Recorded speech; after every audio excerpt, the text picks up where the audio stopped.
नमस्कार मित्रों, माता की भविष्यवाणी में आप सभी का स्वागत है। आज हम जानते हैं वैशाख मास का महत्व। वैशाख मास में जल में रहते हैं भगवान।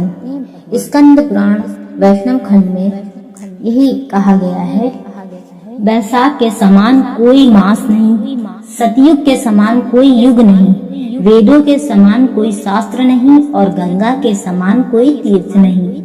अपनी इसी विशेषता के कारण ही वैशाख मास को सभी मासों में उत्तम मास कहा गया है। भगवान विष्णु ने वैशाख मास में मधु दैत्य का वध किया था, इसलिए इस महीने को माधव मास भी कहा जाता है। एक पौराणिक कथा के अनुसार देवर्षि नारद ने राजा अम्बरीश से कहा था कि स्वयं ब्रह्मा जी ने वैशाख मास को सब मासों में उत्तम कहा है।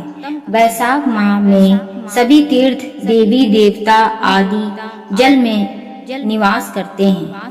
भगवान विष्णु की आज्ञा से मनुष्यों का कल्याण करने के लिए वे सूर्योदय से लेकर 6 दंड के भीतर तक वहां उपस्थित रहते हैं। जो पुण्य सभी प्रकार के दान और जो फल सभी तीर्थों के दर्शन से मिलता है, उसी पुण्य और फल की प्राप्ति वैशाख माह में केवल जल का दान करने से हो जाती है।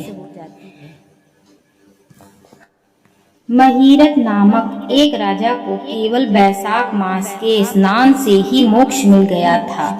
वैशाख मास में भगवान विष्णु के माधव रूप की पूजा की जाती है। उनकी आराधना करते हुए प्रार्थना की जाती है, हे मधुसूदन, हे देवेश्वर माधव, मैं सूर्य के मेष राशि में स्थित होने पर वैशाख मास में प्रातः स्नान करूंगा, आप इसे निर्विघ्न पूर्ण कीजिए। ऐसी मान्यता है कि वैशाख मास में जो सूर्योदय पूर्व स्नान करता है, उसे भगवान विष्णु की कृपा प्राप्त होती है। उसके सभी पाप नष्ट हो जाते हैं। जो मनुष्य 7 गंगाओं, जानवी गंगा, वृद्ध गंगा, गोदावरी, कालिंदी, यमुना, सरस्वती, कावेरी, नर्मदा और वैष्णवी, इन 7 गंगाओं में से किसी एक में भी वैशाख मास से सूर्योदय पूर्व स्नान करता है, उसे मोक्ष मिलता है। स्कंद पुराण के अनुसार वैशाख मास में प्रातः स्नान का महत्व अश्वमेध यज्ञ के समान माना गया है। यह मास सभी देवी देवताओं द्वारा पूजनीय है। ऐसी मान्यता है कि वैशाख शुक्ल पक्ष की एकादशी से वैशाख पूर्णिमा तक इन 5 दिनों में सूर्योदय पूर्व स्नान करने से न सिर्फ पूरे मास के स्नान करने का बल्कि साल भर के पूजा पाठ, दान और स्नान का फल मिल जाता है।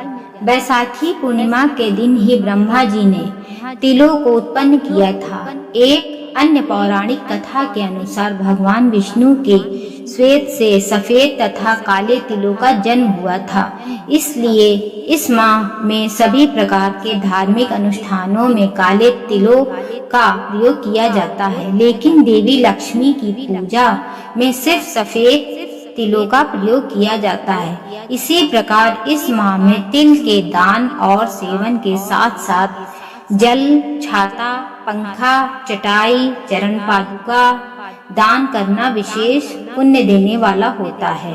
जिस प्रकार माघ मास में प्रयाग में कल्पवास करना पुण्यदायी माना गया है, उसी प्रकार वैशाख मास में उज्जैन में कल्पवास करना विशेष पुण्य फलदायी माना गया है। चैत्र पूर्णिमा से बैसाखी पूर्णिमा पर्यंत कल्पवास प्रतिदिन शिक्षा स्नान का महत्व है। ऐसी मान्यता है कि जो व्यक्ति वैशाख माह में यहाँ वास करता है, वह साक्षात शिव स्वरूप हो जाता है।